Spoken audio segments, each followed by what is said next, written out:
வணக்கத்துக்குரிய மதிப்புக்குரிய இன உறவுகளே, அறிஞர் பெருமக்களே, இந்த கொள்கை கூட்டத்தினரே, உங்கள் யாவருக்கும் என்னுடைய உளங்கணிந்த நன்றி கலந்த வணக்கங்கள். இப்பொழுது தமிழில் ஏ என்கிற ஒரு எழுத்தொளி, ஏனாலே ஒரு எழுச்சிக்குரிய செய்தி. ஏடு, எவ்வு, எம்பு, எக்கு, எகிறு, ஏர், ஏறு, ஏறு, இப்படி ஏவு, ஏ என்கிற அந்த ஒளி அமைப்பிலேயே ஒரு கூறு போய்கொண்டிருக்கும். அது அடிப்படையான வேறு நின்று கூட அந்த பொருளோடு வந்து சேர்ந்து வந்து நிற்கும். அதெல்லாம் தனி வகை. அது இப்பொழுது மணி 7. நான் எதற்கு சொல்கிறேன், எண்ணிக்கையை எண்ணுகிற பொழுது 5 எண்ணிக்கை எண்ணி முடித்தவன் அடுத்தபடி இருக்கிறதுக்கு அடுத்த கூறில் இது அறுபடுகிறது. 5 என்கிற எண் அறுபடுகிறது. 6 அரு என்கிற அந்த தான் 6ன்னு அதை அடுத்த படிநிலையில் போகிறான். அதற்கு மேலே அவன் பார்த்தது, அதற்கு மேலே அது ஒரு சின்ன அந்த விரல் அதற்கு மேல் கொஞ்சம் உயர்ந்திருக்கிறது. எனவே அது 7 7 7 என்று சொன்னான். அதற்கு மேலே பெரிதாக இருந்தது தான் 8 என்று சொன்னான். பிறகு 9 குறிப்பதற்கு அவன் தொலை கருத்தில் உடம்புல கண்ணில் 2, மூக்கில் 2, காதில் 2, வாயில் 1, 7, ஒன்றுக்கு போகிறது 1, பின்னால் போகிறது 1, 9 என்கிற வடிவத்தில் தான், என்ற கருத்தில் தான் தொல் என்று தொலை என்கிற கருத்திலே தொல் தொண்டு தொண்டு என்று 9 குறிக்கிறதுக்கு ஒரு சொல் உருவாக்கினான். அது ஒரு சிக்கலுக்குரிய எண்ணாகவே அது போய்விட்டது. 9 என்ற உடனே 9 வந்து பல குழப்பங்களை பண்ணும். இது எங்கே பார்க்கலாம் என்றால் 100 200 300 400 500 600 700 800 90 என்று தான் இருந்தது. 1000 2000 3000 4000 5000 6000 7000 8000 900 என்று இருந்தது. அந்த 900 என்கிறதில் தான் இந்த மூலமே போய் பொருந்தி இருக்கிறது. எனவே இந்த 7 மணிக்கு தொடங்குகிற இந்த நிலையை பயனுடைய அரங்கமாக இதை மாற்ற வேண்டும் என்பதற்காக நான் ஆழ்ந்த சில உணர்வோடு இருக்கிறேன். எவ்வளோ பேர் ஆராய்ச்சி என்கிற முறையில் இருக்கிற அந்த நகைச்சுவையெல்லாம் நான் தொடர்ந்து பார்த்து வருகிறேன். கருத்து சொல்லவே முடியாது. ஏனென்றால் அவர்கள் வந்து ஒரு மூளை கோளாறாகவே அதை செய்து கொண்டிருக்கிறார்கள். அது அறிவாக எல்லாம் இல்லை. ஒருவன் பார்த்து ஒரு வேகமாக வந்த ஒருவன் ஒரு பெண்ணை இடிக்கிறான். வேகமாக இடித்து விட்டு போன அந்த பையனை பார்த்து அவள் கத்தினாள், இடியட். உடனே அது பற்றி ஒருத்தன் எழுதுகிறான். இடியட்னா என்ன பொருள்னா இடிக்கிறவன். இடியட் என்கிறதுக்கு அவன் சொல்ல ஆராய்ச்சி கண்டுபிடிக்கிறான். ஒருத்தன் என்ன வந்து என்கிட்ட சொல்லுகிறான், சாணி தெளிக்கிறது எவ்வளோ நல்லதுங்க, எவ்வளோ ஹைஜீன், எவ்வளோ நலமானது. சாணி தெளி என்கிறதாங்க சானிட்டரின்னு வந்து எனக்கு பாடம் எடுக்கிறான். நான் பழைய நகைச்சுவை ஒன்றை பார்த்தேன்.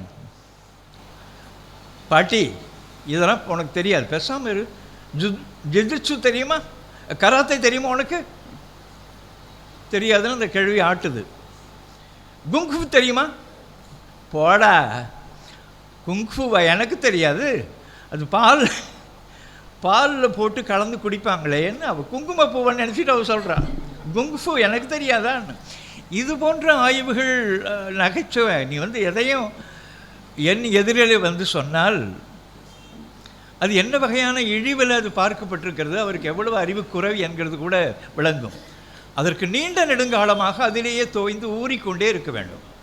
ஐ என்றால் நுண்மைன்னு பொருள், ஆய் என்றால் நுண்மையாக பார்ன்னு பொருள், ஆராய் என்றால் மிக நுண்மையாக மிக விரிவாக பார்ன்னு பொருள், ஆராய்ச்சி என்ற அது கீழே இருக்கிற செய்தி மிக மிக மிக விரிவாக மிக நுண்ணிதாக அதிலேயே தோய்ந்து மூழ்கி கிடக்கிற ஒருவனால் தான் அது என்னவாக இருக்கிறது என்று சொல்ல முடியும். அதில் கூட பல சிக்கல்கள் இருக்கிறது.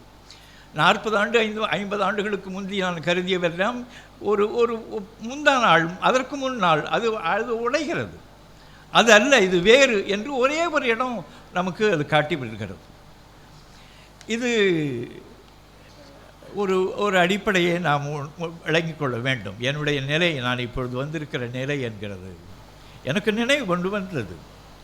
நெப்போலியன் போனபார்ட் என்று உங்களுக்கு தெரியும், மிகப்பெரிய பிரெஞ்சு அரசன், மன்னன், தலைவன், மறவன்.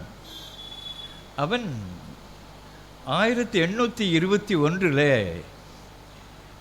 செயின்ட் ஹெலினா என்கிற தீவில் அவன் இறந்து கிடந்தான். அவன் மீது குற்றஞ்சாட்டி அப்பொழுது இருந்த அரசு அமைப்பு அவன் குற்றவாளி என்று உள்ளே தள்ளிவிட்டது. செயின்ட் ஹெலினாவில் 1821 மே மாதம் 5ஆம் நாள் அவன் இறந்து கிடந்தான். அவன் இறந்து கிடந்தது என்கிறது பிரெஞ்சு நாடு முழுமைக்கும் கலவரமானது. அவன் மீது அப்படிப்பட்ட ஒரு பற்று, உள்ளீடான பற்று பிரெஞ்சு நாடு முழுமைக்கும் இருந்தது. எனவே அரசு என்ன செய்தது, அண்டோ மார்ச்சின்னு மருத்துவர், அண்டோ மார்ச்சின்னு மிகப்பெரிய மருத்துவர், அவர் தான் அந்த உடலை ஆய்வு செய்தார். ஆய்வு செய்துவிட்டு வயிற்று புற்றுநோயினாலே இறந்து போய்விட்டான், வயிற்று புற்றுநோயினாலே இந்த தொடர்பாக இருக்கிற இந்த நெப்போலியன் போனபார்ட் இறந்து போனான் என்று சான்றிதழ் கொடுத்தார். அந்த மருத்துவ சான்றிதழை வைத்துக்கொண்டு பரவல் நடந்தது.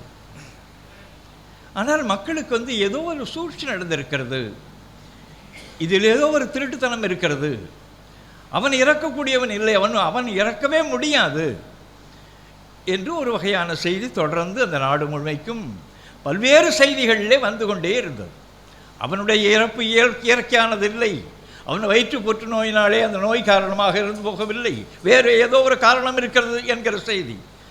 1821 ஆண்டு இறந்தானே, புற்றுநோயினால் இறந்து போனான் என்று மருத்துவர் அண்டோ மார்ச்சி சொன்ன அந்த சான்றிதழ் இருந்ததே, அதற்கு பிறகு 140 ஆண்டுகள் கழித்து 1961 இந்த செய்திகளை எல்லாம் எடுத்துக்கொண்டு 2 பேர் இந்த கிளாஸ்கோ என்கிற அந்த ஸ்காட்ச் பகுதியிலே ஒரு மருத்துவர்கள், ஃபோர்ஸ்வுட் என்று ஒரு மருத்துவர், டாக்டர் ஸ்மித் என்று மருத்துவர் பண்டவர் ஸ்மித் என்கிற ஒருவர், இந்த 2 பேரும் மிகப்பெரிய அறிஞர்கள், மருத்துவ அறிஞர்கள். அவர்கள் இந்த செய்தியை கையில் எடுத்துக்கொண்டு 140 ஆண்டுகளுக்கு பின்னால் உட்கார்ந்து கொண்டு இது உண்மைதானா, என்ன நடந்திருக்கும் என்று எண்ணுகிறார்கள். நான் இன்னும் கொஞ்சம் ஆழமாக சிந்திக்க வேண்டும். அவர்கள் உலக பெரிய அருங்காட்சியங்களுக்கெல்லாம் ஒரு வேண்டுகோள் விட்டார்கள். அவனுடைய இறந்து போனவனுடைய அடையாளமாக ஏதாவது ஒரு முடி கற்றை கிடைக்குமா, ஒரு முடி கிடைக்குமா, அந்த அந்த உடலினுடைய முடி என்று கேட்டார்கள். நல்ல வேளையாக பிரெஞ்சினுடைய அருங்காட்சியகத்திலேயே அவன் இறந்த பிறகு அந்த சடங்குக்காக எடுத்து வெட்டி வைக்கப்பட்ட ஒரு சிறிய மயிர்கற்றையில் ஒரு பகுதியை அந்த அருங்காட்சியகம் அந்த 2 பேரிடமும், ஸ்மித் என்கிறவரிடமும் ஃபோர்ஸ்வுட் என்கிற அந்த அறிஞரிடமும் அதை கொடுத்தார்கள். மயிர் மட்டும்தான் அவருக்கு முன்னால் இருந்தது. ஆயத் தொடங்கின பொழுது அந்த காலத்தில் 1821 அதற்கு முந்தி இருக்கிற அந்த ஒரு 10 ஆண்டு காலத்தில் பிரெஞ்சு நாட்டில் என்னென்ன வகையான நச்சுக்கள் இருந்தன, என்னென்ன நச்சுகள் பழக்கத்தில் இருந்தன என்று ஆய்வு தொடங்கினார்கள். அப்பொழுது ஒருவனை இறக்க அளிக்க வேண்டுமென்றால் ஆர்சனிக் என்கிற ஒரு நஞ்சு, அப்பொழுது ஏராளமான இறப்பு செய்திகளிலே அந்த ஆர்சனிக் சாப்பிட்டு இறந்தவர்கள் என்கிற கணக்கு எடுக்கிறார்கள். இந்த ஆர்சனிக் என்கிறது கூட நான் தான் மஞ்சுள்ளி என்று ஒரு சொல்லை உருவாக்கிய அகராதியில் 20 ஆண்டுகளுக்கு முந்தி நான் போட்டிருக்கிறேன், மஞ்சுள்ளின்னு. அந்த ஆர்சனிக்கினுடைய தன்மை என்ன என்றால், இந்த மயிர் வளர வளர வளர வளர அதனுடைய படிநிலை நிலைகளில் இந்த மெட்டபாலிசம் என்கிற அந்த வளர்ச்சிதை மாற்றத்தினுடைய ஒவ்வொரு படிநிலைகளிலும் அந்த நஞ்சு பதியும். எனவே அந்த ஆய்வினுடைய முடிவிலே அவர்கள் சொன்னார்கள் உலகத்துக்கு 13 முறைகள் மேலதிகமாக அந்த முடியினுடைய கற்றைகளிலே அந்த பதிந்திருக்கிறது, அந்த மஞ்சுள்ளி ஆர்சனிக் பதிந்திருக்கிறது. இவன் 13 முறை உணவிலே அந்த அந்த மஞ்சுளி ஆர்சனிக் போட்டு இவனை கொன்றிருக்கிறார்கள் என்று அந்த அறிக்கை விட்டார்கள். நான் சொல்கிறது 1963 64. நான் எதற்காக இதை சொல்கிறேன் என்றால் 140 ஆண்டுகளுக்கு பிறகு எடுத்துக்கொண்டு நெப்போலியனுடைய இறப்பு உண்மை இல்லை, அவன் சாகடிக்கப்பட்டான், இந்த நஞ்சனாலே சாகடிக்கப்பட்டான் ஆர்சனிக் என்று அவர்கள் அறிவித்தார்கள். அவர்களுக்கு கிடைத்தது என்கிற ஒரு மயிர் போல எனக்கு இன்றைக்கி சமர்க்கிருதம் கிடைத்திருக்கிறது. நானும் அதை வைத்துக்கொண்டு தான் அந்த மொழி பெரியார் நினைவுக்கு இருக்கிறது. பெரியாரை கேள்வி கேட்டார்கள் ஒரு மாநாட்டிலே, ஐயா அறிஞர்கள் விடை சொல்கிறதே ஒரு புதிய வகையாகவும் மிக மிக மிக முற்றிய நிலையிலும் அது வெளிவரும். ராமாயணத்தை பற்றி உங்களுக்கு என்ன கருத்து என்று ஒருவன் கேட்கிறான் ஒரு மாநாட்டில். ராமாயணமா? அது ஒரு பெரிய மசுறு மூட்டை, அதை நம்ம ஆளுங்க என்ன செய்வான், பிரசங்கம் பண்ணுறேன்னு இது ராம மயிறு, இது ராவண மயிறு, இதுதான் செய்த மயிறு, இது லட்சுமண மயிருன்னு எடுத்துக்கொண்டு ஆய்வானுங்க. அது ஒரு மயிறு மூட்டை. என்ன சமஸ்கிருதமும் ஒரு மயிறு மூட்டைன்னு இப்போ ஒரு 50 ஆண்டுகளாக பார்க்கிறதில் அவர்கள் என்ன வகையாக இந்த உலகத்தை அறிவுலகத்தை ஏமாற்றி இருக்கிறார்கள் என்று நான் வியப்படைகிறேன். தொடர் முயற்சி, இதைத்தான் பாவேந்தர் சொன்னார். உருவற்று போகட்டும் தமிழினம் என்றென்றே ஓயாது உழைக்கும் ஒரு கோட்டி, அதன் கருவற்று போகும்படி செய்வோம், நமக்குள்ள கைகள் 8 கோடி ஈட்டின்னு எழுதினார் பாவேந்தர். அதனுடைய எதில் என்ன சொன்னார்னா, தொடர்ந்து பார்ப்பனர்களைப் போல தொடர்ந்து ஈடுபட்டு கொண்டிருக்கிற அந்த முயற்சி தமிழரிடம் இல்லை. அவர்கள் அதை செய்து தொடர்ந்து 2000 ஆண்டு காலமாக அதை செய்து கொண்டிருக்கிறார்கள். இப்பொழுது மிக விரைவாக செய்து கொண்டிருக்கிறார்கள். எல்லாருக்கும் தன்னுடைய இனத்தை பற்றிய கவலை, இனத்தை பற்றிய மேம்பாடு. ஒன்று சொன்னால் உங்களுக்கு விளங்கும், தன்னுடைய இனத்தை எப்படி தூக்குவான் என்று. பெரியவர் சங்கராச்சாரியார் பெரியவான்னு மட்டும் சொல்ல மாட்டான். பெரியவானா மகா பெரியவா. ரெண்டாவது சின்ன பெரியவான்னு சொல்லணும்ல, அந்த முண்டத்தை. சின்ன பெரியவர் இல்லை, இளையவர். அப்போ தான் தமிழை பயன்படுத்துவோம். இளையவர் சின்ன, அதுக்கு ஒரு சின்ன பையன் வருவான், அவனுக்கு புதுசாக பேர் கண்டுபிடிக்கிறான், பால பெரியவா. நீங்கள் ஒரு இனம் எப்படி தங்களுடைய இனத்தை புறந்து கொள்ளுகிறது, காப்பாற்றி அணைத்து கொள்ளுகிறது என்கிறதுக்கு இதெல்லாம் ஒரு சிறிய நிலையில் உற்று பார்த்தா தெரியும். நம்முடைய பாவலர் பெருஞ்சித்திரனார் சொல்வார், ஊமி மலையில் ஓர் அரிசி கண்டாலும் அதை பொறுக்கி உயர்வு செய்யும் அமிர்தமனம் கொண்டோரே இனங்காப்பார். இனங்காக்கிறதுனா என்ன தெரியுமாடா, நம்மாள் அப்படின்னா ஒரே ஒரு உமி மலையில் ஓர் அரிசி கண்டாலும் அதை பொறுக்கி அரிசின்னு கத்தணும். நம்முடைய இனத்தில் அப்படிப்பட்ட எவனாவது ஒரு ஆற்றலுடையவன் இருக்கிறான்னா தூக்கி மேலே நிறுத்தணும் என்று கத்துறார். உமி மலையில் ஓர் அரிசி கண்டாலும் அதை பொறுக்கி உயர்வு செய்யும் அமிர்த மனம் கொண்டோரே இனங்காப்பார் சொல்லுவார்கள். இந்த நாடு எவ்வளவு கொடுமையான நிலையில், இக்கட்டான நிலையில், இடரான நிலையில், இடுக்கனான நிலையில் கிடக்கிறது என்று நமக்கு தெரியாது. குன்னர் மிர்சால்னு ஒரு அறிஞன், நோபல் பரிசு பெற்றவன், ஒரு பொருளியல் அறிஞன், ஸ்வீடன் நாட்டுக்காரன். அவன் ஒரு ஆசியன். நாம் படிக்கிறதில்லை எதையும். ஆசியன் ட்ராமான்னு ஒரு 3 தொகுதிகள் 3 வால்யூம் வந்திருக்கிறது. அந்த 3 வால்யூமில் இந்த குறிப்பிட்ட சில அடிப்படையான ஆசியன் ட்ராமா என்கிறது பேர், ஆசிய நாடகம். இதில் இந்தியா, பர்மா, மலேசியா, இலங்கை இந்த நாடுகள் எல்லாம் புரட்சி என்கிறது வரவே வராது என்கிறது அந்த ஆய்வினுடைய கரு. ஏனென்றால் இதில் சாதி மதம் என்கிற கற்பனை செய்ய முடியாத ஒரு வகையான ஒரு கீழ்மையான ஒரு வகையான நோய், ஒரு தொற்று நோய் இது உள் கிடக்கிறது. இது இதை களைகிற வரை இந்த நாட்டில் எந்த வகையான கட்டாயமாக புரட்சி வர வேண்டிய இடங்கள் இது, ஆனால் வரவே வராது. புரட்சி என்கிற போர்வையில் சில வகையான ஒரு எழுச்சிகள் வரும், அதோடு அடங்கும் என்கிறது ஆய்வு. எதற்கு சொல்கிறேன், இந்த மண் ஆரியத்தினுடைய முயற்சியினாலே, தொடர் முயற்சினாலே மிக மிக கொடுமையாக பாழ்பட்டிருக்கிறது. எல்லாருடைய நீங்கள் இயல்பாக தொலைக்காட்சியை திருப்பி பார்த்தால்தான் தெரியும் உங்களுக்கு என்ன வகையாக இந்த நாடு முழுமைக்கும் குட்டிச்சோறாகி கிடக்கிறது, எப்படி மிக நாசப்பட்டு போய் கிடக்கிறது என்கிறதை தொலைக்காட்சியை திருப்பி பார்த்தாலே தெரியும். தொடர்ந்து இந்த நாடு முன்னேறுவதற்கு வழியே இல்லை என்கிற காட்சிகளைத்தான் நாம் பார்க்கலாம். இயல்பாக ஒரு 10 பேர் இவ்வளவு பெரிய உடம்போடு பெரிய வயிற்றோடு ஏறி கொண்டு உள்ளே இருந்து கொண்டிருக்கிறார்கள். இன்றைக்கும் பார்க்கிறோம் பெரிய பெரிய அலங்காரங்களை எல்லாம் செய்யப்பட்டிருக்கிற ஒரு வடிவங்கள், சிற்ப சிலைகள் புனை போன்றிருக்கின்றன. ஒரு 10 பேர் தாங்கவே முடியாத ஆள். அவரெல்லாம் ஒவ்வொருவனும் 180 கிலோ இருப்பான், 200 கிலோ இருப்பான். ஏறி நின்று கொண்டிருக்கிறான் வெட்கம் இல்லாமல். தூக்குகிற ஆளெல்லாம் நம்ம ஆள் ஒரு 15-16 பேர் கூடிக்கொண்டு தூக்கி கொண்டு வருகிறான். அப்படியே குவியலான மக்கள் கூட்டத்தினுடைய நிலைகளில் இந்த நாடு முழுமைக்கும் நெளிகிறது. இதை கொஞ்சம் ஆழமாக நீங்கள் எண்ணி பார்க்க வேண்டும். இந்த நாட்டில் எந்த வகையான புரட்சியும் ஏற்படுவதற்கான வழியே இல்லை. அப்படி இந்த நாடு மிக நுட்பமாக நீண்ட நெடுங்காலமாக திட்டமிட்டு ஏமாற்றப்பட்டு ஏய்க்கப்பட்டு குட்டிச்சோறாகி கிடக்கிறது. இதில் ஒன்றாக நான் சிலவற்றை அதனுடைய அடிப்படைகளை சொல்ல விரும்புகிறேன். இனி ஆய்வு என்கிறது என்ன வகையில் அதை எடுத்துக்கொண்டு போக வேண்டும் என்கிறதையும் தெரிந்து கொள்ள வேண்டும். ஆனா ஈயன்னா, இந்த ஆனாவும் ஈயன்னாவும் சேர்ந்து பிணைந்து நெருங்கித்தான் ஆனா மேலே போய் கீழே யானா போய் ரெண்டும் சேர்ந்து நசுங்கி தான் ஐ என்கிற எழுத்துரு வந்தது. ஐ என்று எழுதுகிறோமே, ஐ என்று ஆனா ஐயன்னா, அந்த ஐயன்னா என்கிறது ரெண்டும் சேர்ந்து தான் இந்த வடிவத்தில் கீழே வந்து ஐன்னு வந்தது. சரி, ஐ என்கிறது கூர்மை,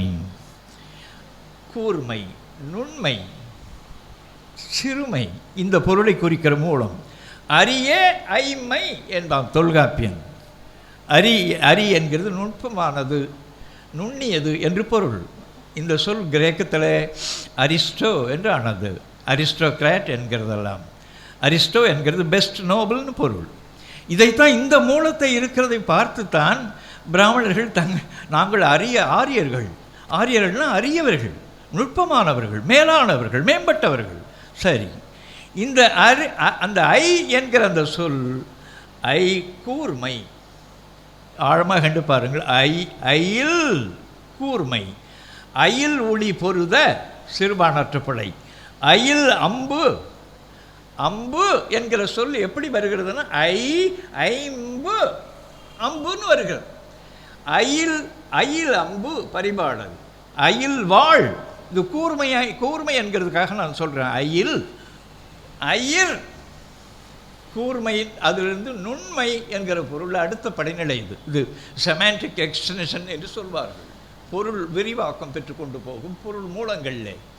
அயிர் நுண்மணல், அந்த அணங்கி எரிவன் அயிர் மண வாழால் என்று திருமந்திரத்திலே திருமூலர் சொல்வார். அயிர் மண வாழால், அயிர் கூறிய மணவாளினாலே அதை வெல்லுவேன் என்று ஒரு வரி வரும் திருமந்திரத்தில். சரி, அயிர் மணல் அயிர் என்கிறது பிறகு நுண்மையான மணலை குறிக்கிற.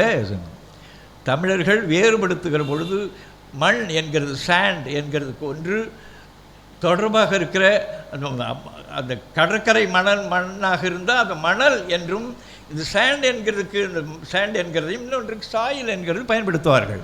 மண் என்கிறது வேறு, மணல் என்கிறது வேறு. மணல் என்கிற பொருளில் பல்வேறு இடங்களில் 10-15 இடங்களில் அயிர் என்கிற ஒரு அடை போட்டு அயிர் மணல் படுகரை, அயிர்த்துகள் முகந்த ஆனா ஊதை. சரி, அயினி என்கிறது குழந்தைக்கு ஊட்டுகிற உணவு பொருள். அதை நன்றாக மசித்து நன்றாக குழைத்து குழந்தையினுடைய வாயில் உள்ளே போவதற்கு சிக்கல் இல்லாமல் தாய் ஊட்டுவாள். அந்த உணவுக்குத்தான், அந்த பிசைந்த அந்த குழைவான அந்த உணவுக்குத்தான் அயினின்னு பேர். அது வருகிற இடங்கள்லாம் நீங்கள் இப்போ பாருங்கள். அயினி என்கிறது உணவு என்று பொருள் இருந்தாலும் குழந்தைக்கு ஊட்டுகிற அந்த உணவைத்தான் அயினி என்கிற சொல். இதெல்லாம் நாம் விட்டுவிட்டோம். சரி, அயினி, அயிரை ஒரு மீன் உங்கள் வகை தெரியும் உங்களுக்கு, ஐயிர மீனுன்னு. ஐயிரை என்கிறது அயிலை என்று சொல்வார்கள். சிறுவன் காக்கை அயிலை அயர ஐயிரை ஆறும் என்று வரும் சிறுபானாற்றுப்படையில். சரி, அயிலைன்னு ஆகும். அயிர் நுண்மணல், நுண்மணலை குறித்த அயிர் என்கிற சொல் இவன் எதற்கு எண்ணிக்கையை சொற்களை உருவாக்குகிற பொழுது நுறு பொடி, நுறுவை, நுறுங்கு, நுறுக்கு தான் 100 என்று சொன்னது. திருநூறுன்னு சொல்கிறான். திருப்பொடி, சாம்பல், சின்ன நுண்மையாக இருக்கிற துகள்கள், அதை 100 என்று சொல்கிறது வழக்கு. அந்த அடிப்படையில் தான் எண்ணிக்கையை 100 என்கிறதுக்கு நம் தமிழர்கள் உருவாக்குற பொழுது 100 என்று அந்த பொடி கருத்திலே எண்ணிக்கை அமைப்பிலே மிக நுண்மையாக இருக்கிற அந்த கூட்டை 100 என்று சொன்னார்கள். சரி, இதுபோல் இந்த சொல் அயிர் என்கிற அந்த வடிவத்தை நின்று ஐரம் என்கிறது 1000 என்று ஆனது. இது 10 மடங்காக இருக்கிற எண்ணிக்கைக்கு 100 மடங்கான அந்த தொகையை சுட்டுகிற எண்ணு பெயராக இந்த 1000 என்று, அது நுண்மணலை அடிப்படையாக வைத்துக்கொண்டு 1000 என்று சொன்னார்கள். நான் எதற்காக இதை சொல்ல வருகிறேன்னா, அந்த வடமொழிவாளர்கள் என்கிறவர்கள் எப்படி நம்முடைய சொற்களை திருடுவார்கள், எப்படி நுட்பத்தை கையாளுவார்கள் என்கிறதுக்காக சொல்கிறேன். நுட்பம் கூட இல்லை, அது ஒரு கண்டமண்டலமாகத்தான் இருக்கும், எந்த வகையான அடிப்படையான அறிவும் இருக்காது. சரி, இதில் 1000 விளைகனின் வயலே ஒரு புலவன் கற்றுக்கிறான்.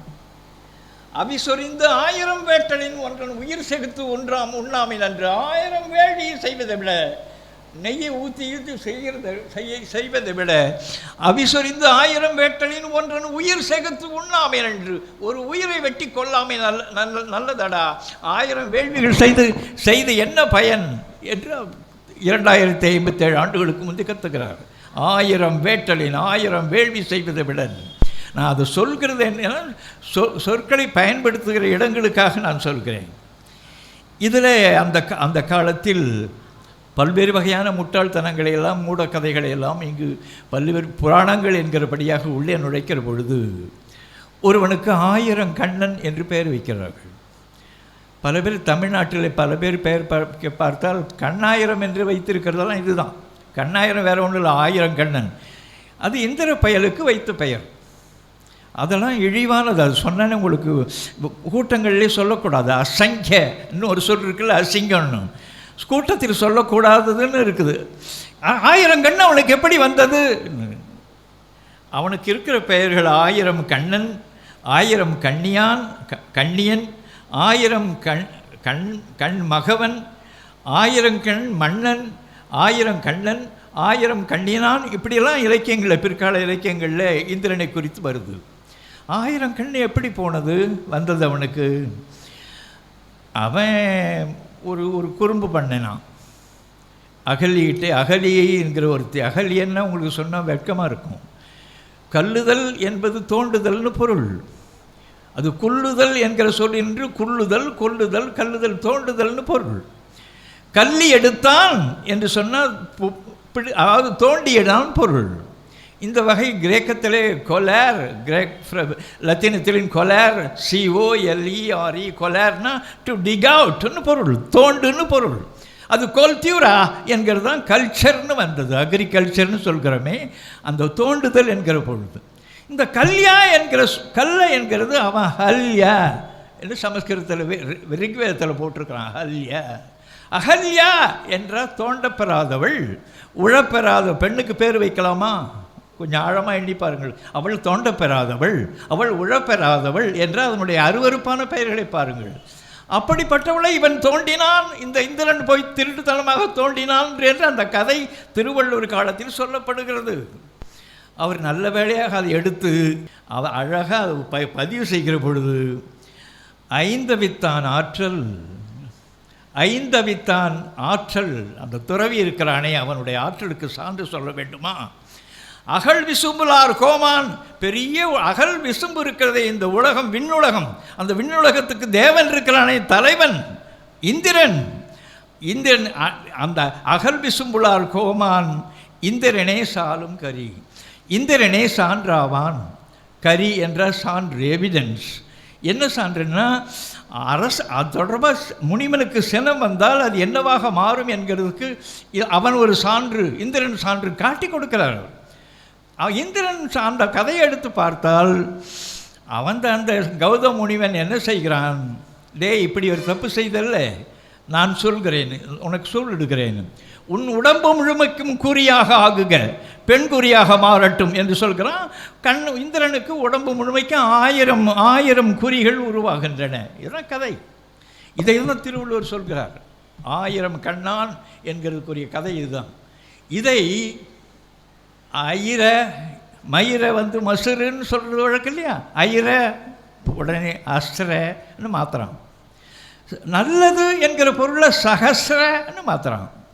சகசர நாமம் என்ற 1000 பெயர் உண்டு இந்த திருமாலுக்கு அப்படின்னு சகசரநாமம், சகசரநாமாவளி கோயிலில் 1000 பெயர் 1000 வகையில் போற்றியை செய்கிறபடியாக பாவேந்தருக்கு சினம் வருகிறது. அவர் எழுதுகிறார், அவர் இத்தனைக்கும் கடவுள் இல்லை என்று சொல்கிறவர் அருளி போன்றுதான். சொற்கோவின் நற்போற்றி, சர்க்கோவின் நம்போற்றி திரு அகவல் செந்தமிழில் இருக்கும்போது கற்கோயில் உட்புறத்தில் கால் வைத்தது எவ்வாறு சகஸ்திரநாமம் என்று எழுதுகிறார்.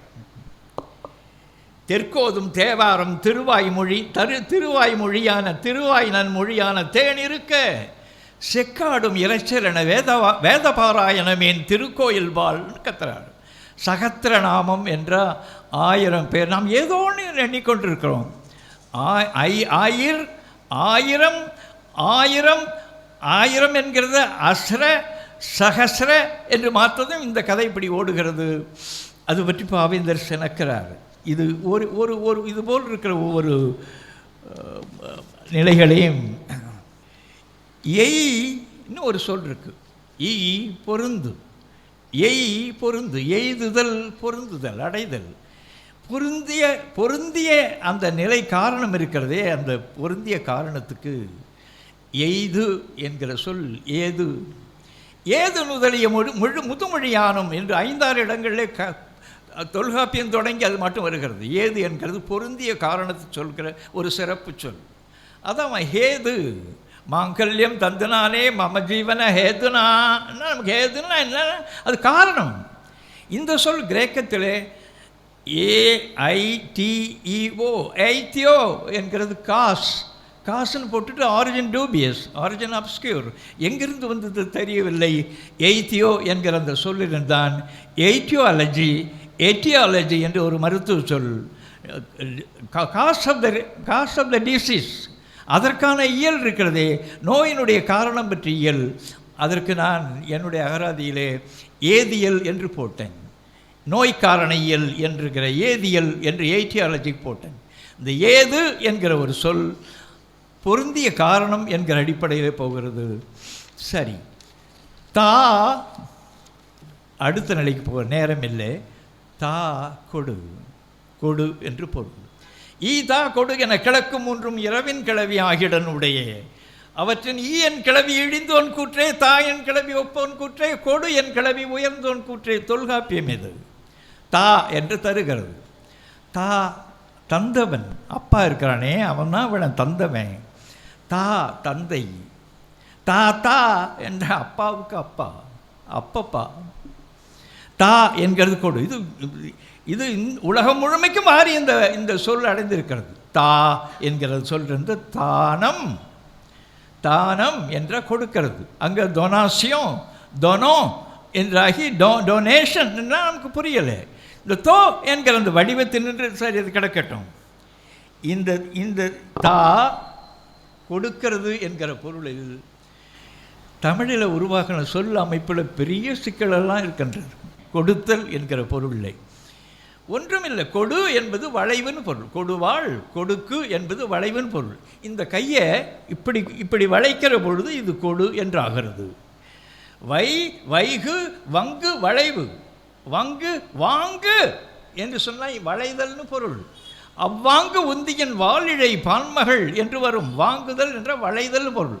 வாங்கிறது என்கிறது இப்படி வளைக்கிறது, கொடுக்கிறது என்கிறது இப்படி வளைக்கிறது. இரண்டும் வளைவு கருத்தில் தான் வந்தது. சரி, இந்த இந்த இந்த இந்த இந்த இந்த இந்த தா என்கிற வடிவம் கூட தார், தாறு, தரு, தருதல் என்ற என்னன்னா கொடுத்தலையும் குறிக்கும், வாங்குறதையும் குறிக்கும். தருமணல், தருமணல் எமிரிய என்று வரும். கொண்டு வந்திட்ட மணல், கொணர்ந்திட்ட மணல் என்று எல்லாம் உரையாசிரியர் எழுதுவார்கள். கொண்டு வந்த நிலைய தருமணல் என்று. அதுபோல் கொண்டு வந்த பெண் இருக்கிறாளே அவளை தார், தாரம் என்று சொல்கிற வழக்கம் இருந்தது. இந்த தாரம் என்கிறது கொண்டு வந்த, வெளியிலிருந்து கொண்டு வந்த பொருள்களை சொல்லுகிறதுக்கு மலைத்தாரம், மலையிலிருந்து கொண்டு வந்தால் அது மலைத்தாரம். ஏரி தருவும் இலங்குமலை தாரமோடு மலைபடுகடாம். ஏரி தருவும், தருவும் என்றால் கொண்டு வருகிறன்னு பொருள். இலங்குமலை தாரமோடு கடல் நின்று பொருள்களை எடுத்து வந்தால், கடல் வழியாக எடுத்து வந்தால் அது கடல் தாரம். கடற்பல தாரத்தை நாடு கிழவோயே புறநானூறு. நிலத்தில் இருக்கிற பொருள்கள் என்கிறதை அதை கொண்டு வந்தால் அது நிலத்தாரம். இது கீழ்ப்படு தாரம் உண்ண என்று ஒரு மகநானூற்றிலே. இதை மூவேறு தாரமும், இதை இந்த தாரம் என்கிறது கொண்டு வந்துவிட்ட பொருள். எனவே தான் அது ஒரு மேட்டர், ஒரு பெண் என்கிறவள் ஒரு பொருள் என்கிற பொருளிலே பிறன் பொருளால் என்று கையாளுவார். பிறன் பொருளால் பெற்றொழுகும் பேதமை. சரி, மனை விளைவார் மாண்பயன் எய்தார், வினை விளைவார் வேண்டா பொருளும் அது என்று மனைவியை குறிப்பார். ஒரு பெண்ணை குறிக்கிற பொழுது இந்த மண்ணில் என்னென்ன தன்மை இருக்கிறதோ அதையெல்லாம் பதிவு செய்கிறார் அவர்.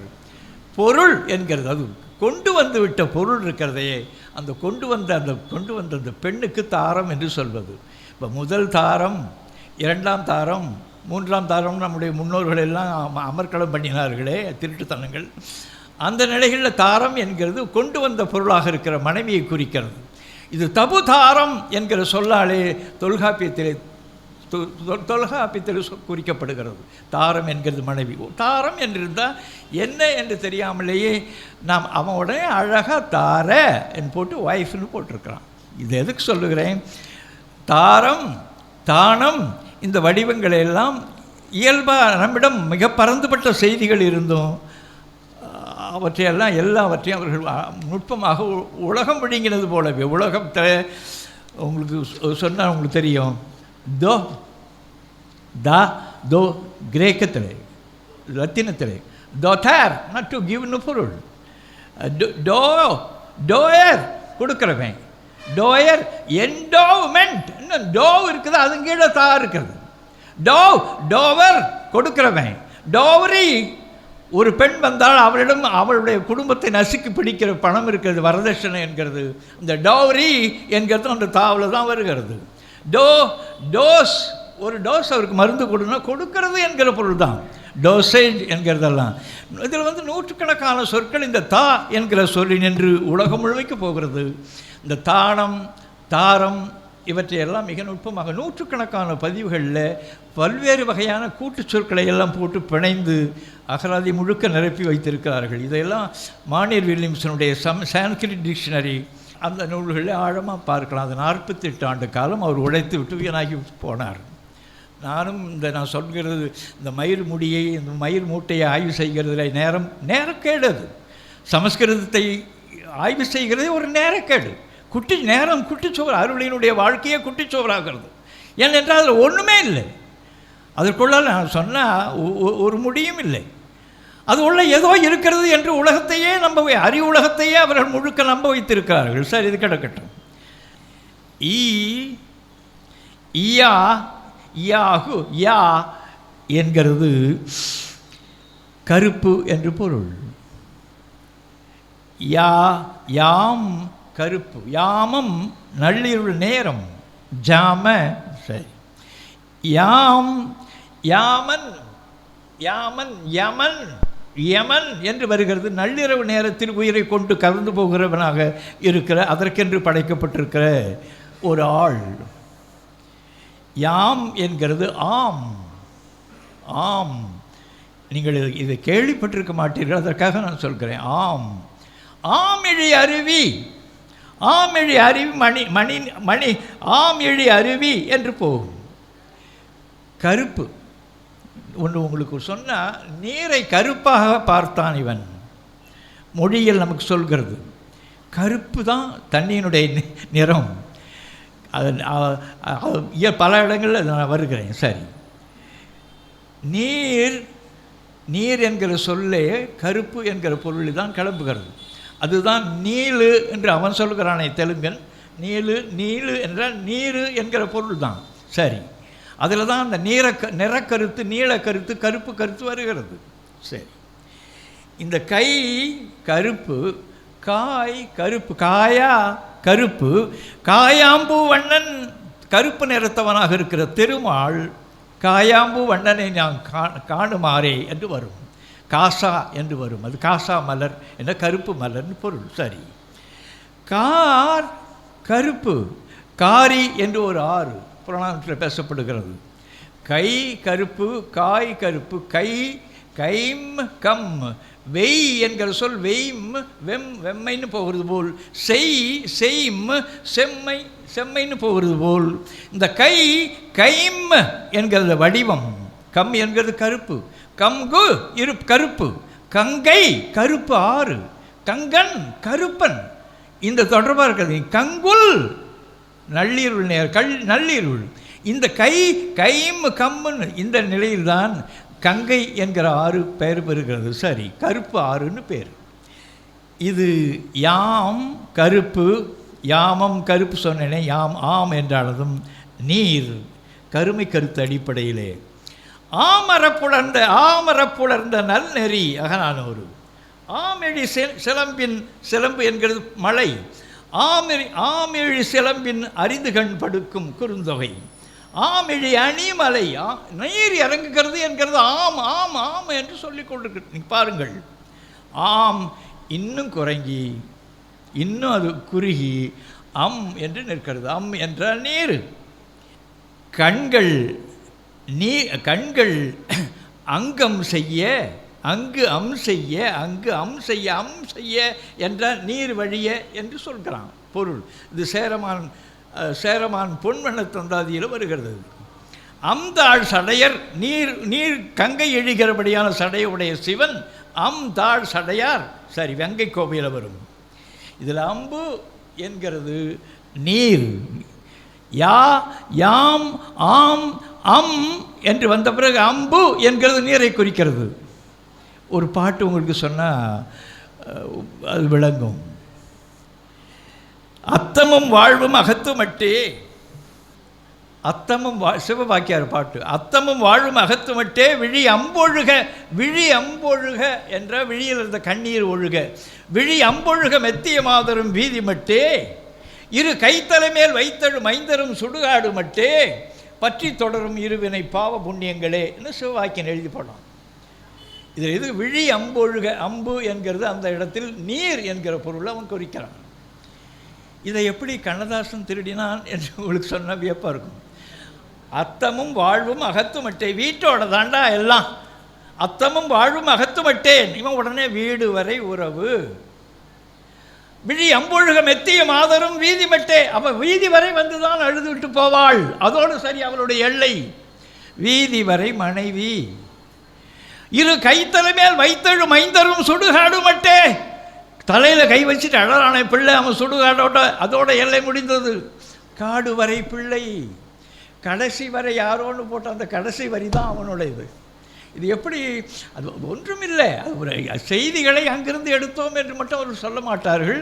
மிக நல்ல செய்திகள் அங்கே பண்டைய செய்திகள் இருக்கின்றன. கிடக்கட்டும். புல்து புட்டு புட்டம். உடம்பில் இருக்கிற உறுப்பில் பின்புறம் மட்டும், நமக்கு பின்னால் இருக்கிற உறுப்பு மட்டும் பெரிதாக இருக்கிறது என்கிறதுனால புட்டம்னு பேர். காரணத்தை தெரிந்து கொள்ளுங்கள். இந்த புட்டம் என்கிறது பருத்த பகுதி என்கிற பொருளே, பருத்த உறுப்பு என்கிற பொருளே, அடித்தால் புடைத்து கொள்ளும் அப்படின்றது. புடைத்தல் என்கிறது வீங்குதல் என்கிற பொருளை இதில் தான் இருக்கிறது. அந்த புட்டத்துக்குரிய அடிப்படை கருத்து. புட்டிபட என்று திருமந்திரத்தில் கையாளுறார். அது பருமையுற என்று பொருள், ஸ்டவுட்னஸ். புட்டா ஊர்ப்புறங்களில் இருக்கிற சொல், அது வீங்கின விதையை அந்த ஸ்வெல்லிட டெஸ்டிக்கலை குறிக்கிறதுக்கு அது புட்டா அவனுக்கு புட்டா வீங்கி இருக்கும். பருத்த பின் இருக்கிற அந்த பக்க உறுப்பு புட்டம்ன்றது வேறு ஒன்றும் இல்லை. புட்டம், பிரிட்ட, பிறகு பிரிஷ்ட. உங்களுக்கு புரிகிறதா? சமஸ்கிருதத்தில் புட்டத்தை குறிக்கிறதுக்கு பின்னால் இருக்கிற அந்த உறுப்பை குறிப்பதற்கு பட்டக்ஸ் என்று சொன்னானே தான், அதாவது பிரிட்ட பிரிஷ்ட. சொற்களை எப்படி அவர்கள் திரித்து கொள்வார்கள் என்று. கண் என்பது கருப்பு, கண்ணன் என்றால் கருப்பன், கிருண ஆக்கி பிறகு கிருஷ்ண என்று ஆக்கிறது முறை. அதுபோல் புட்டம் என்கிறது பிரிட்ட ஆக்கி பிரிஷ்ட என்று ஆக்கிறது. புடை வீங்குதல் என்கிற பொருளில் புடை புடை புடைவு புடைவி என்பது விரிவடைந்து கொண்டே போகிற உலகம். அது என்ன? பார், பா என்கிற சொல்லி நின்று பார் என்று இந்த உலகத்தை சொன்னது. போக போக போக போக பறந்துபட்ட இடமாக இது இருக்கிறது என்கிறதுனால இதை பார்ன்னு சொன்னான். அகல்னு ஒரு சொல் வர்றதுக்கு ஆகு, ஆகல், அகல், அகல் என்கிறது ஆள் என்கிற பிறகு ஞால் என்றாகி ஞாலம் என்று வருவது பறந்துபட்ட இடம் என்கிற பொருள் தான் அந்த பாவாணர் இது தொங்குகிறது என்று எழுதுவார். சரி, ஞாலம் பார் என்று சொல்வது போல இந்த உலகத்தை சொல்வதற்கு புடவி என்ற ஒரு சொல்லை தமிழர் கையாண்டார்கள். பாவலரேறு பெருஞ்சித்தனாருடைய அந்த ஆக்கங்களை எல்லாம் படிக்க வேண்டும். மிகப்பெரிய அறிவு செய்திகளெல்லாம் மிக ஆழமாக போட்டிருக்கிறார். இன்றைக்கு இருக்கிற அறிவியல் வளர்ச்சிகளெல்லாம் கூட அவர் காலம் வரை இருக்கின்ற எல்லா பதிவுகளையும் தமிழில் கொண்டு வர முயற்சி செய்தார். உலகியல் 100 என்கிற நூலினுடைய முதல் பாட்டு இப்படி தொடங்கும். புடவி பல ஒன்று கடல் புன்மணலின் ஞாலம், அடவியன மீன் செறிவாம் அண்டம்பல் கோடி, இடவரைகள் எண்டிசைகள் இவ்வுலக வாக்கும் கடவுளைகள் நேர்ச்சி கணிப்பு. பாட்டு கற்பனையே பண்ண முடியாது. இப்படி ஒரு பாட்டு அமைப்பை உருவாக்கவே முடியாது. புடவி பல, இந்த எக்ஸ்பேண்டிங் யூனிவர்ஸ்னு சொல்கிறானே, இந்த புடவி பல அதுவே மிக பலவாக இருக்கிறது. ஒன்று கடல் புன்மணலின் ஞாலம், இந்த ஞாலம் அதனுடைய ஒரு புன்மணல் போல் இருக்கிறது. அடவி புடைவி என்கிறது போல அடைந்திருக்கிற செடி கொடிகளினாலே மரங்களினாலே அடைந்து கொண்டிருக்கிற அந்த இடம் வந்து அடைவி என்கிறது தான் அடவி என்று ஆனது. புடைவி என்கிறது புடவி என்று ஆனது போல அடவியோடு அடவி என மீன் செறிவாம் அண்டம்பல் கோடி, விண்மீன்கள் காடு போல் இருக்கின்றன எழுதுகிறார். புடவி பல ஒன்று கடல் புன்மணலின் ஞாலம், அடவி என மீன் செறிவாம் அண்டம்பல் கோடி, இடவரைகள் எண்டிசைகள். இந்த இடம் தெற்கு, இது கிழக்கு, இது மேற்கு, இது திசை சொல்வதோ, இது இந்த இடம் அந்த இடம் என்று இடத்தை சொல்வதோ, அந்த இடத்தில் அது இல்லை. இடவரைகளை நாமத்தான் உருவாக்கி கொண்டோம்.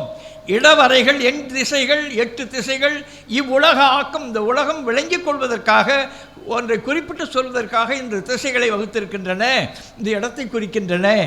கடவுளைகள் நேர்ச்சி கணிப்பு. கடவுதல் என்பது கடாவுதல் என்பது கேள்வி கேட்டல், விடைகள் என்பது விடை சொல்லுதல்.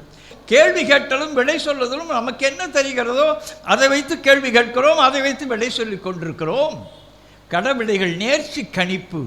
புடவி பல ஒன்று கடல் புன்மணல் ஞாலம், அடவியன மீன் செறிவாம் அண்டம்பல் கோடி, இடவரைகள் எண்டிசைகள் இவ்வுலக வாக்கம் கடவிடைகள் நேர்ச்சி கணிப்பு.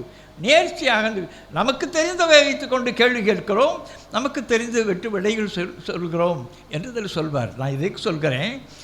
மெது என்கிறது மிருது ஆக்கிறது போல், திடம் திருத ஆக்கிறது போல், படி என்ற பிரதி ஆக்கிறது போல், புடவி என்கிறத பிருதிவி. பிருதிவி அப்பு தேயும் நான் கொண்டும் புரியாது. நான் என்ன சொல்லுகிறேன், அம்பு என்கிற சொல்லை அப்பு என்று மாற்றினான். பிருதிவி அப்பு தேயுன்னா அப்பு என்கிறது ஒன்றும் இல்லை, நீர். அது எங்கிருந்து வருது? ஆம் யாம் ஆம் அம் அம்பு அப்பு என்று வந்த பிறகு அப்பு என்கிறது என்ன சொல்? இப்போ நான் உங்களுக்கு சொன்னால் விளங்கும். அப்பு என்கிறது அங்கே அப்பு என்கிறது வடிவம், ஆம் என்கிறது என்று வடபால் தெரிகிற பொழுது ஆப் என்று தெரிகிறது நீர். பஞ்சாப் என்று சொன்னால் ஒன்றும் இல்லை, 5 ஆறுகள் ஓடுகிற நாடு நம்ம திரு ஐயாறு. ஐயாறு திருவையாறுன்னு சொல்லுகிறோமே, அந்த ஐயாறு போல் அங்கே இருக்கிறது அந்த பஞ்சாப். இது நம்ம பஞ்சாப். இந்த ஆப் என்கிறதும் அப்பு என்கிறதும் எப்படி திரித்து கொண்டார்கள். அதுபோல் இந்த புடவி என்கிறத பிருத்திவி என்று மாற்றிக்கொண்டது இந்த வகைப்பட்டது. சரி, அது கிடக்கட்டும். சின்ன வகையில் உங்களுக்கு சின்னதாக விளங்க வேண்டும் என்பதற்காக நான் எளிய செய்திகளை ஒரு இக்கட்டு இல்லாமல் நான் இது கொண்டு வந்திருக்கிறேன். கூ கத்துறது, ஒலித்தல். கூ ஒலி. கூவு ஒளியிட்டு அழை. கூவியர் வணிகர்களை சொல்கிற ஒரு சிறப்பு சொற்கள் இது ஒன்று. காரகல் அகல் என்ற பெரிய சட்டி. காரகல் கூவியர் பாகொடு பிடித்த இழைசூழ் வட்டம் பால் கலந்தவை போல் பெரும்பாலாற்றுப்படையில் வரும். ஒன்றும் இல்லை, இடியாப்பத்தை சொல்கிறான் நம்ம தமிழன். காரகல் கரிதாகிய சட்டியிலே கூவியர் பாகோடு பிடித்த பாகு வைத்து கொண்டு அதற்கென்று பாகு பிடிந்து அந்த பாகோடு பிடித்த காரகல் கூவியர் பாகோடு பிடித்த இழைசூழ் வட்டம் என்று இடியாப்பத்தை சொல்கிறான். இழைசூழ் வட்டம் பால் கலந்த போல, பால் ஊத்தனது போல வருகிறது. இந்த கூவியர் என்கிறது என்னென்ற கூவி விற்கிறது. தயிரோ தயிர் கத்துறது, ஓன்னு கத்தி கூவி விற்கிறதுனால அதுக்கு கூவியர் என்று வணிகர்களை சொல்கிற ஒரு சிறப்பு சொல். சரி, கூவு கூவுதல். கூவுதலுடைய கூக்குரல், கூவுதல் குரல். குழவி ஏங்கி கூக்குரல் கேட்டு மணிமேகல் வரும் கூக்குரல். கூகு கூகை கோட்டான் இரவு நேரம் முழுமைக்கும் நள்ளிரவிலே கத்தி கொண்டிருக்கிறது. அந்த சரி, இந்த கூகை என்கிறது அது மரத்திலிருந்து கொண்டு மரக்கலையிலிருந்து கத்துகிறது என்கிறதுனால்தான் அதனுடைய வழக்கத்தை, வாழ்வியல் வழக்கத்தை வைத்து கொண்டுதான். கோடு என்பது மரக்கிளை.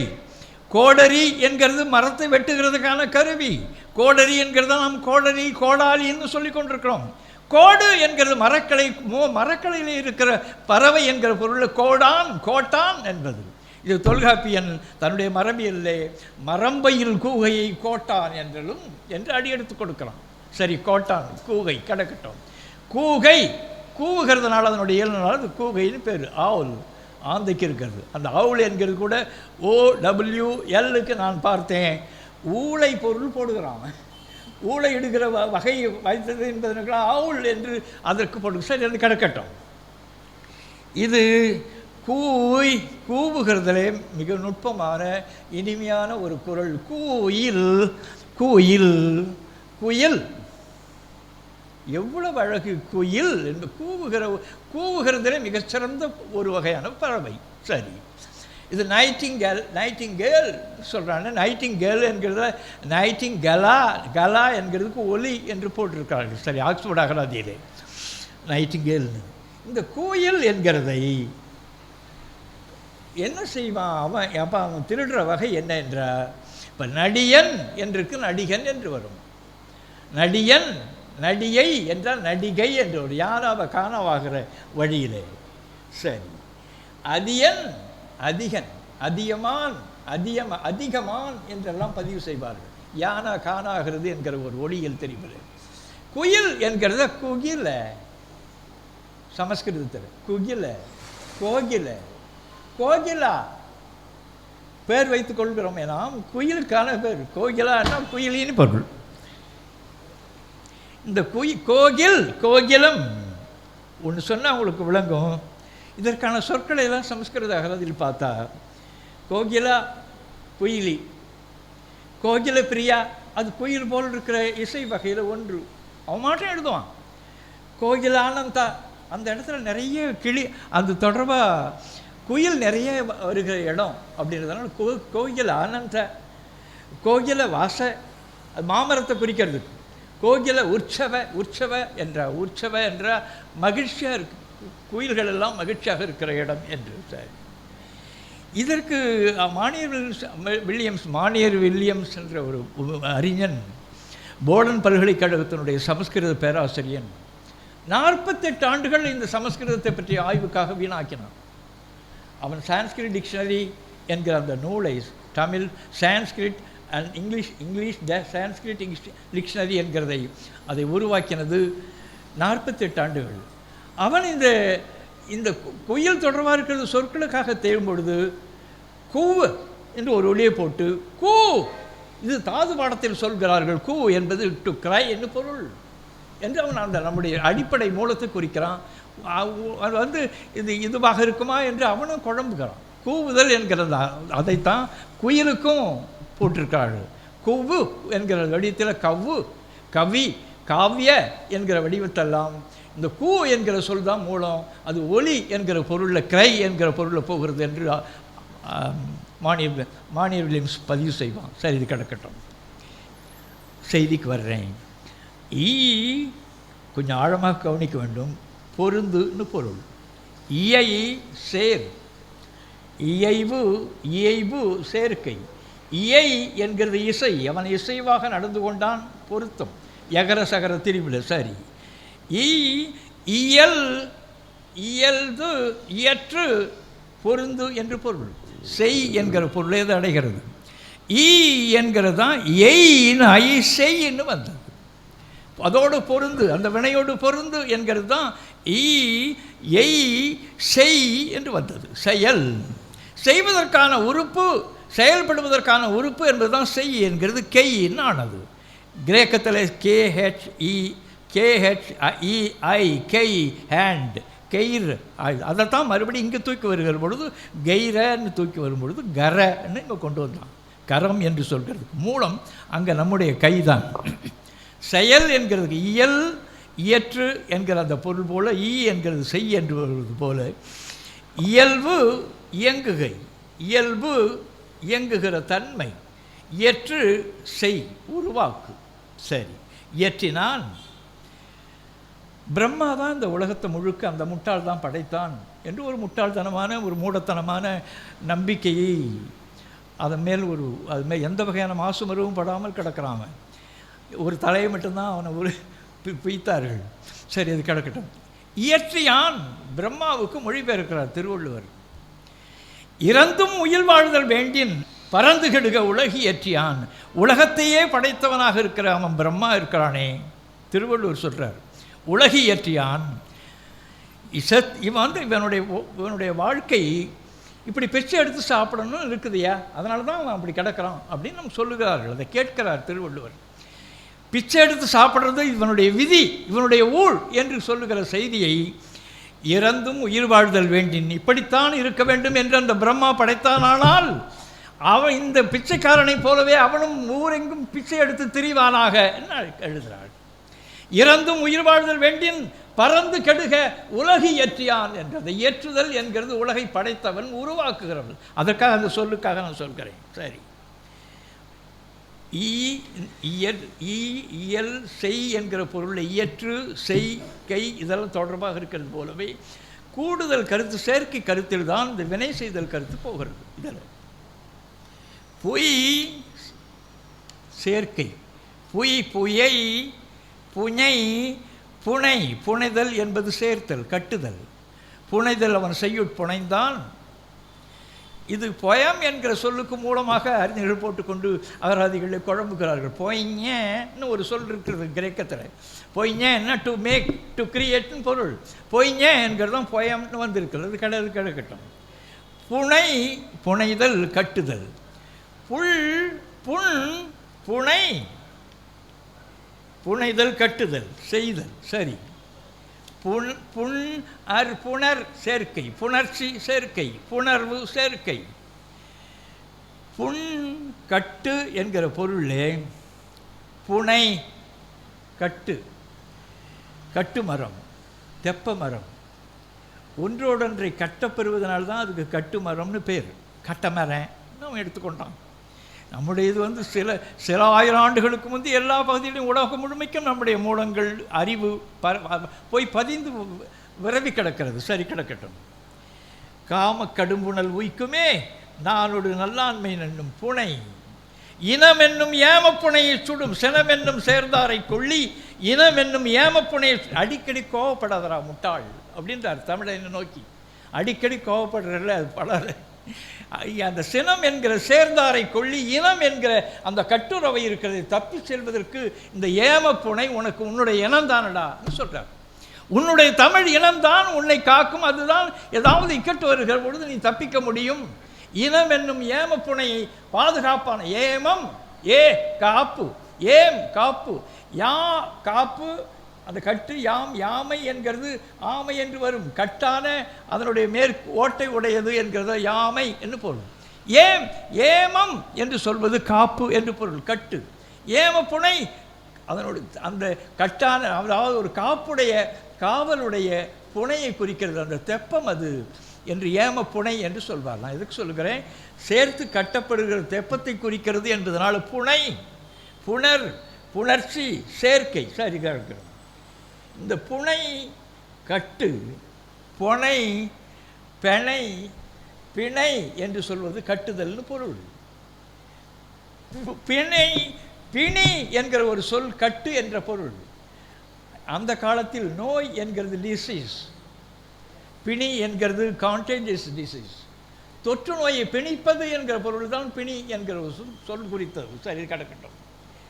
கட்டுதல் என்கிற பொருளில் பிணி ஒரு முரசம் என்று வரும்.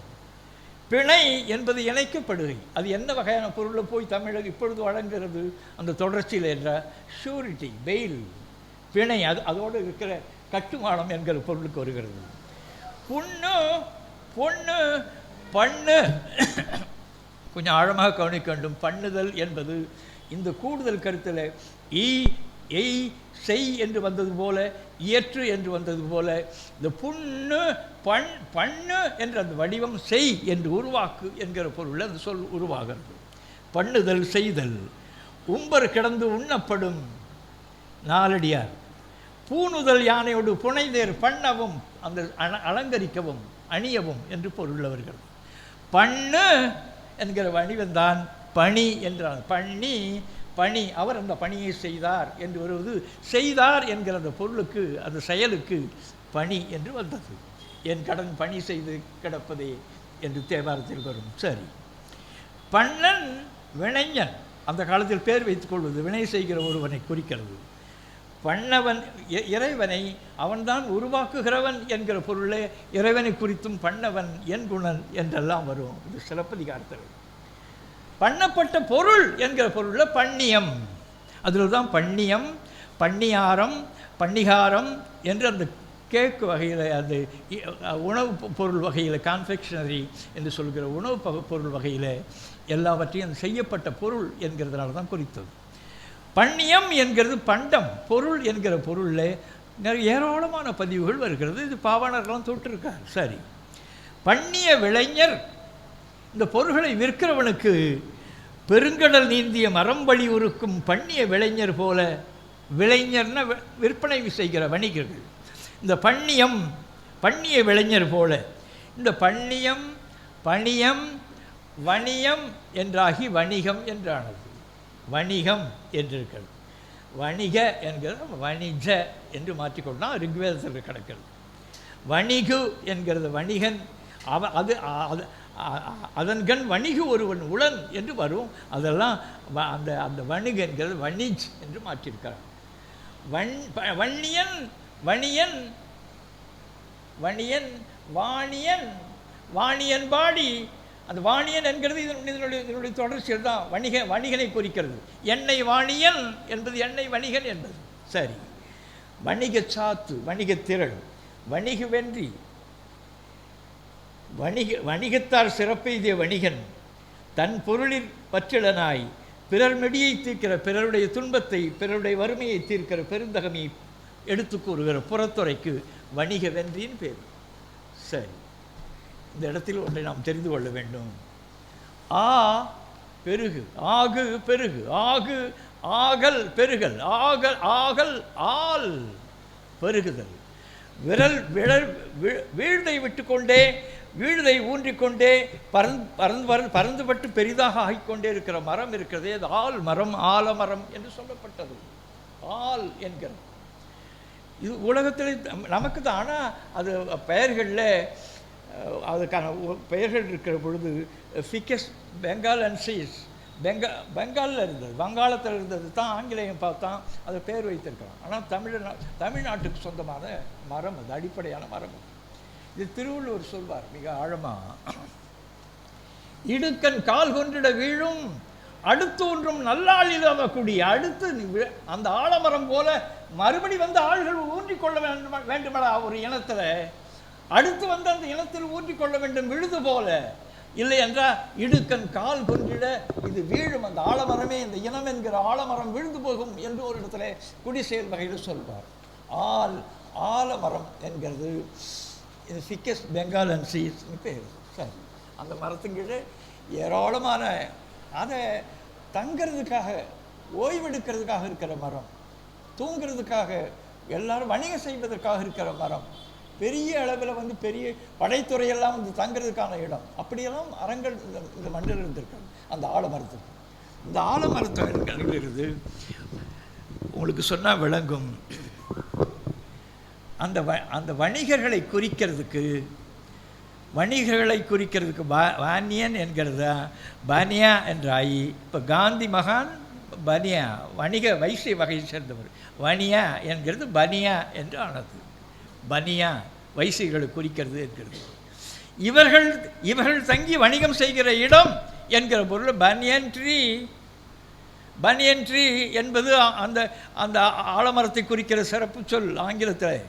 பனியன் ட்ரீ என்பது இந்த வாணியன் சொல்லுடைய திரிபில் பனியன் ட்ரீ, பனியா இந்த வடிவம். அவன் போட்டிருந்த லூஸ் ஜாக்கெட், லூஸ் கவுன், அது பனியன். விளங்குது அவங்களுக்கு? தமிழ் எங்கெங்கெல்லாம் போய் எங்கெங்கெல்லாம் மாட்டிக்கொண்டிருக்கிறதுன்னு. சரி இதற்கு சொல்லுகிறேன், மறுபடி வருகிறேன். புய் திரட்சி, புயில் புல் என்ற வடிவத்தில் புனைதல் என்கிற அந்த கருத்தெல்லாம் சொல்லி வந்தானே, அதேபோல் புயில் புனை கட்டுமரம், தெப்பம், பண்ணு இந்த வடிவங்கள் வந்தது போலவே புண்டு பூண்டு என்றால் சேர்ந்தது என்று பொருள். தாய்மார்களுக்கு ஆழமாக தெரியும். சரி, புண்டம் சேர்க்கை, கையில் உருட்டி இப்படி திரட்டி ஒரு பிடியாக பிடிச்சா அதுக்கு புண்டம்னு பேர். அவன் சரியான புண்டம் துணியான்னு சொல்லுவான். பிண்டம் என்றான பிறகு பிண்டம் என்பது திரளைன்னு பொருள். பிண்டித்தல் என்பது தமிழில் திரளுதல்னு பொருள். சரி, பிண்டம் பிடித்தல் திருட்டி உருட்டையாதல். பிண்டம் திரளை, உருத்தெளிவின்றி கலங்கிய ஊன் திரளைக்கு ஒரு குழந்தை உள்ளே கலங்கி, அந்த கரு கலங்கி உரு தெரியாமல் கலங்கி இருக்கிறது என்றால் அதை பிண்டம் என்கிறது. உறுப்பில் பிண்டமும் என்று புறநானூற்றில் வரும். பிண்டம் விழுதல், கருப்பை விழுதல், கருப்பை பயனில்லாது கெட்டு விழுதல். பிண்டம் சோற்று திரளை, பிண்டம் மேய சோற்று நிலையும் பெருஞ்சோற்று நிலையும் என்று தொல்காப்பியத்தில் பொருள் வரும். பிண்டம் என்கிறது ஒரு கலெக்ஷன். சரி, அது ஒரு அக்ரகேட். இந்த பிண்டம் என்கிறது பரிவு தபவெடுக்கும் பிண்டம் நச்சின் என்று தொல்காப்பியத்தினுடைய புறநானூற்றில் 184வது பாட்டில் வரும். இந்த பிண்டம் என்கிற சொல்ல நீங்கள் ஆழமாக கவனிக்க வேண்டும். பிண்டம் என்கிற சொல்ல ஒன்றுமில்லை, பிண்ட என்று மாற்றிக்கொண்டோம். நிறைய ஏராளமான சமஸ்கிருத பதிவுகளில் நூற்றுக்கணக்கான நூல்கள் பதிவுகளில் இருக்குது. பிண்டம் என்கிறத பிண்ட திரளை என்கிற பொருள். சரி, அவன் பொருள் எழுதுறதுக்கு என்ன பொருள் எழுதுகிறான்னு சொல்லி பாருங்கள். Globular or round lump or mass ball, உருண்டை பிண்டம். சரி, பிண்ட தானம், பிண்டத்தை கொடுக்கறது, தானமாக கொடுக்கறது. பிண்ட பிரதான. சரி, பிண்ட பாகம் பிண்ட தமிழ், எல்லாம் தமிழ்.